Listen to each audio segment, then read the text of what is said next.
Ayala Mall. Tinanghali ako ngayon kasi dumaan ako nagpa-notaryo sa aking SPA. Tanghali na kasi dumating yung abogado kaya tinanghali tuloy ako.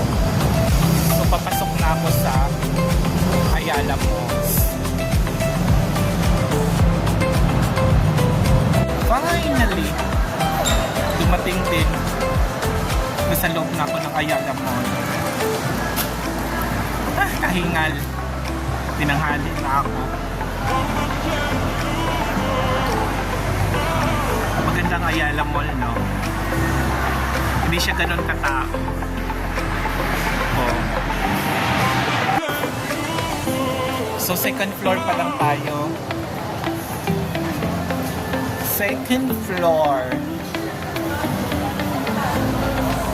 Kaya kung gusto mo maging isang ahente, dapat handa ka sa ganitong kalakaran, ganitong buhay. So, second floor.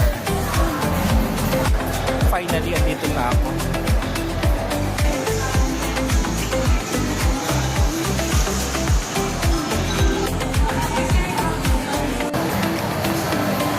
Napapakamot ako sa ulo.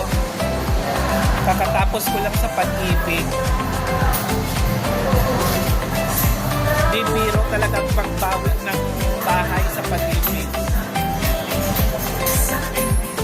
Pinagawa pa ko ng essay. Pinagawa pa ko ng sulat sa pag-ibig. Makikiusap. Kamot ako sa ulo. Hi! Kakatapos lang po mag-lunch. Katapos lang po mag-lunch na banana. Diba? Sarap dito sa Ayala Mall. Ito lang yung perks ng isang ahente. Ang maggagala-gala. Ayan.